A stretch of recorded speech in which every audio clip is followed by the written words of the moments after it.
देख रहे हैं न्यू इंडिया लाइव और आपके साथ मैं हूं सलोनी चिवा। नजर डालेंगे आज के हम खबरों पर।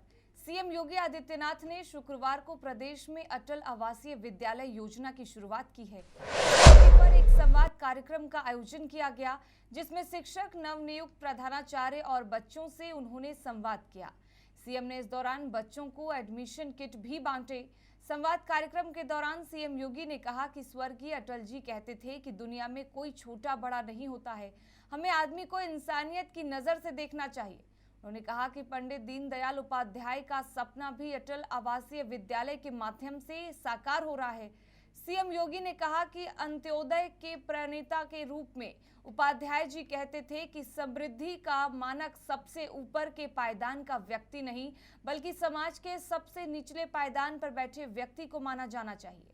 सीएम योगी ने कहा कि प्रदेश की 18 कमिश्नरी में प्रथम चरण के अंतर्गत एक आवासीय विद्यालय खोले जा रहे हैं, जहां बच्चों के सर्वांगीण विकास को लेकर उन्हें शिक्षित किया जाएगा।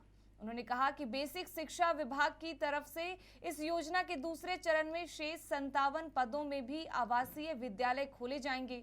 सीएम ने कहा कि श्रमिक राष्ट्र का निर्माता है और उनके बच्चों को सही शिक्षा देना हमारा दायित्व है। सीएम ने कहा कि पीएम मोदी की प्रेरणा से शुरू अटल आवासीय विद्यालय में कक्षा 6 से लेकर 12 तक विद्यार्थियों को मुफ्त आवासीय और भोजन की सुविधा के साथ सीबीएसई पैटर्न पर शिक्षित किया जाएगा। इन विद्यालयों में पंजीकृत श्रमिकों के बच्चों के अलावा कोरोना काल में अपने अभिभावकों को खो चुके बच्चों को प्रवेश दिया जाएगा। केंद्रीय मंत्री कौशल किशोर के दुबग्गा आवास पर आज सुबह गोली मारकर एक युवक की हत्या कर दी गई। जिस युवक की हत्या हुई है उसका नाम विनय श्रीवास्तव है और वह केंद्रीय मंत्री कौशल किशोर के बेटे विकास किशोर का दोस्त है। परिजनों का आरोप है कि किसी साजिश के तहत विनय की हत्या हुई है। पीड़ित परिजनों ने मामले को लेकर पुलिस को तहरीर दे दी है। उनका कहना है कि इतनी बड़ी वारदात हो जाने के बावजूद मंत्री कौशल किशोर ने परिवार के किसी भी सदस्य से अभी तक बात नहीं की है। साथ ही परिजनों का कहना है कि मंत्री की तरफ से किसी भी प्रकार का कोई आश्वासन नहीं दिया गया है। मृतक के भाई ने कहा कि मंत्री कौशल किशोर को फोन करना चाहिए था, मेरा भाई उनके बेटे के साथ 7 साल से जुड़ा हुआ था। वहीं पोस्टमार्टम को लेकर किए गए सवाल पर भाई ने जवाब दिया कि पीएम रिपोर्ट के बारे में जानकारी नहीं दी जा रही है, हम लोगों को कुछ भी नहीं बताया जा रहा है। धर्म की नगरी अयोध्या में एक पैसेंजर ट्रेन में खून से लथपथ एक महिला कांस्टेबल के मिलने के बाद सनसनी फैल गई। जानकारी के मुताबिक महिला कांस्टेबल अर्धनग्न अवस्था में बेहोश पड़ी थी। यह पैसेंजर ट्रेन मनकापुर से चलकर तड़के 4 बजे अयोध्या पहुंची थी। इस ट्रेन की खाली बोगी में यह महिला कांस्टेबल पड़ी मिली। बताया जा रहा है कि महिला के कपड़े अस्त व्यस्त थे। उसके सिर और चेहरे के अलावा शरीर के दूसरे भागों पर भी चोट के निशान थे। जानकारी मिलते ही जीआरपी अयोध्या ने महिला कांस्टेबल को सबसे पहले अयोध्या धाम के श्रीराम अस्पताल पहुंचाया। उसके बाद उसे मेडिकल कॉलेज रेफर कर दिया गया, लेकिन उसकी गंभीर हालत को देखते हुए बेहतर इलाज के लिए लखनऊ रेफर कर दिया गया है। एसपी रेलवे पूजा यादव ने बताया कि बेहोशी की हालत में खून से लथपथ मिली महिला कांस्टेबल सुल्तानपुर जनपद में तैनात थी, लेकिन पिछले दिनों उसे अयोध्या धाम में मेला ड्यूटी पर लगाया गया था। मंगलवार बुधवार की दरमियान रात उसे सुल्तानपुर से अयोध्या आना था, लेकिन वह मनकापुर चली गई और फिर मनकापुर से वापस अयोध्या आने पर उसे पैसेंजर ट्रेन की बोगी में घायल अवस्था में देखा गया। अनुमान यह लगाया जा रहा है कि महिला कांस्टेबल को संभवतः नींद आ गई थी, जिसके चलते वह अयोध्या स्टेशन पर नहीं उतर सकी और मनकापुर चली गई, जिसके बाद वह मनकापुर से वापस अयोध्या आ रही थी। जानकारी के मुताबिक महिला के सिर, चेहरे और शरीर के दूसरे हिस्से पर चाकू जैसे धारदार हथियार से घाव करने के निशान हैं। ऐसा समझा जा रहा है कि उसके ऊपर जानलेवा हमला किया गया है। अनुमान लगाया जा रहा है कि यह हमला लूटपाट के इरादे से या फिर दुष्कर्म के लिए किया गया होगा। पुलिस का कहना है कि महिला कांस्टेबल के होश में आने के बाद उससे पूछताछ होगी, जिसके आधार पर आगे की कानूनी कार्रवाई की जाएगी। उत्तर प्रदेश की पीतल नगरी मुरादाबाद में कांग्रेस के एक नेता की दबंगई का वीडियो सोशल मीडिया पर तेजी से वायरल हो रहा है।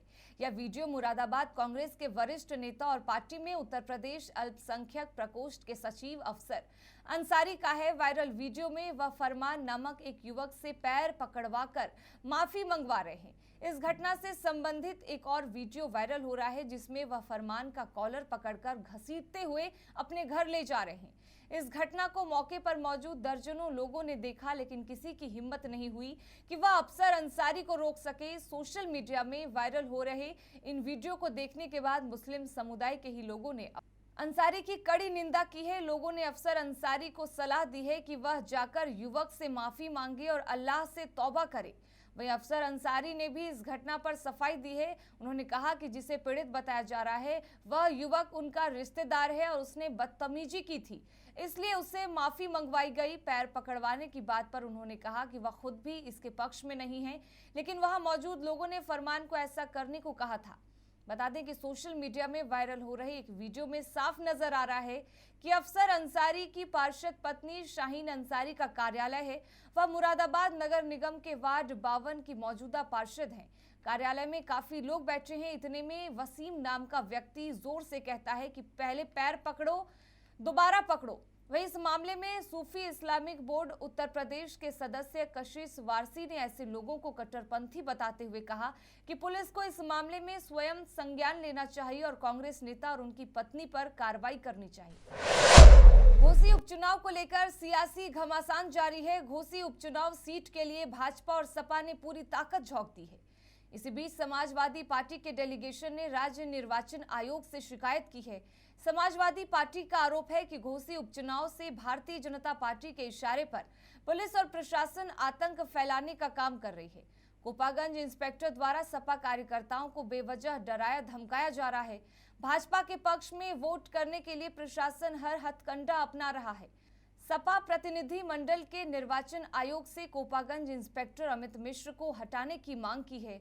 समाजवादी पार्टी के राष्ट्रीय महासचिव राजेंद्र चौधरी के नेतृत्व में 5 सदस्यीय डेलीगेशन शिकायत करने राज्य निर्वाचन आयोग पहुंचा। सपा डेलीगेशन ने घोसी उपचुनाव को लेकर निर्वाचन आयोग से शिकायत की और मुख्य राज्य निर्वाचन अधिकारी को शिकायती पत्र सौंपा। सपा महासचिव राजेंद्र चौधरी ने कहा, हर चुनाव में समाजवादी पार्टी के राष्ट्रीय अध्यक्ष अखिलेश यादव ने चुनाव आयोग से कहा है कि अपनी निष्पक्षता प्रदर्शित करें, उसकी गारंटी दें।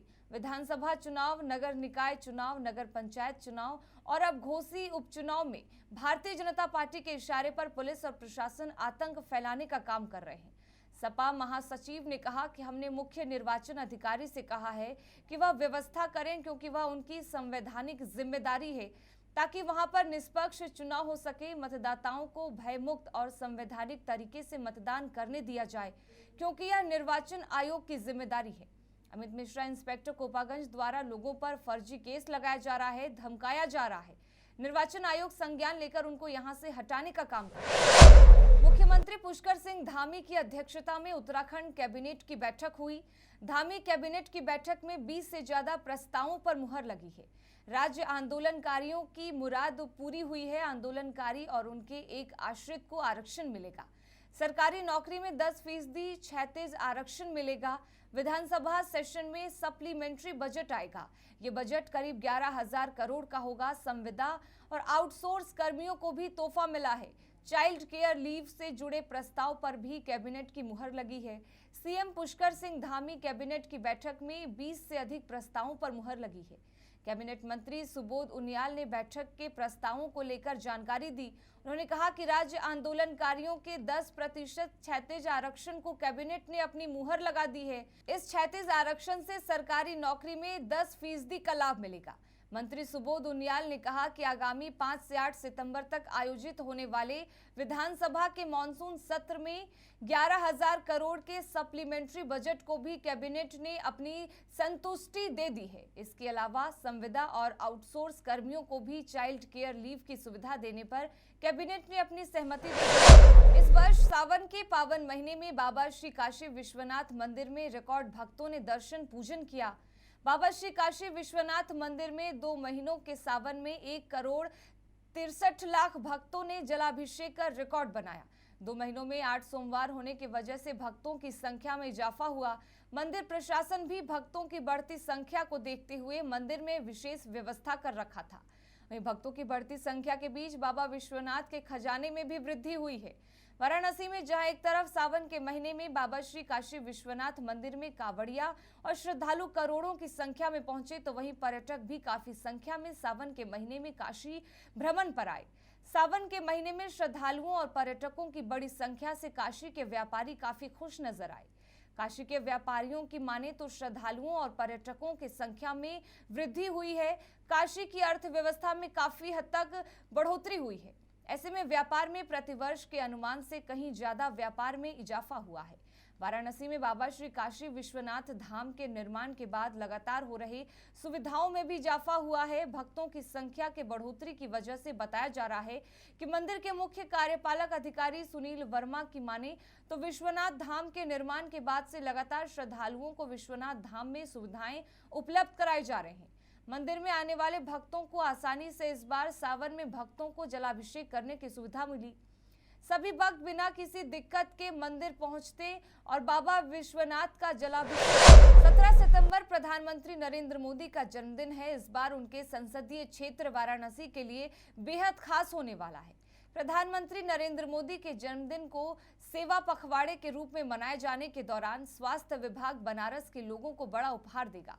स्वास्थ्य विभाग 17 सितंबर पीएम मोदी के जन्मदिन से 2 अक्टूबर तक स्वास्थ्य विभाग के द्वारा 12 लाख पात्र लाभार्थियों के 100% आयुष्मान कार्ड बनाए जाएंगे।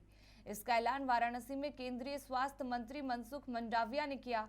17 सितंबर से 2 अक्टूबर तक स्वास्थ्य विभाग के द्वारा 12 लाख पात्र लाभार्थियों के 100% आयुष्मान कार्ड बनते ही वाराणसी जनपद पहला आयुष्मान कार्ड बनने वाला राज्य बन जाएगा। इस अभियान को लेकर अभी से तैयारी शुरू हो गई है।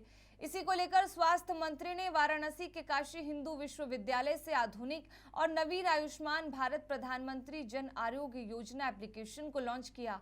केंद्रीय स्वास्थ्य मंत्री मनसुख मांडविया ने द्वारा वाराणसी में आयुष्मान एप्लीकेशन का शुभारंभ करने के साथ आयुष्मान ऐप से हुरहुआ ब्लॉक की सुनीता देवी का बना सबसे पहला आयुष्मान कार्ड बनाया गया। सुनीता देवी को केंद्रीय स्वास्थ्य मंत्री के द्वारा आयुष्मान कार्ड का सर्टिफिकेट दिया गया। मथुरा में वकील और जिला प्रशासन के बीच चल रहा गतिरोध शुक्रवार को खत्म हो गया। वकील हापुड़ की घटना को लेकर बुधवार को डीएम को ज्ञापन देने गए थे। डीएम ने उस दौरान किसी कारण से ज्ञापन नहीं लिया और अधीनस्थ अधिकारी को भेज दिया। इस रवैये से नाराज वकीलों ने हड़ताल कर दी और प्रदर्शन शुरू कर दिया था। डीएम द्वारा ज्ञापन न लेने से नाराज मथुरा बार एसोसिएशन ने हड़ताल पर जाने का निर्णय लिया। बार एसोसिएशन के पदाधिकारियों ने सोमवार तक हड़ताल पर रहने का निर्णय लिया। बुधवार को हुई घटना के बाद गुरुवार को रक्षाबंधन का पर्व था, जिसके बाद शुक्रवार को वकील बैठक कर रहे थे। जिला प्रशासन के रवैये को लेकर बार एसोसिएशन के ऑफिस पर शुक्रवार को मीटिंग की गई। इस मीटिंग में बार अध्यक्ष राजेंद्र शर्मा, सचिव अरविंद सिंह सहित वरिष्ठ और युवा अधिवक्ता मौजूद रहे।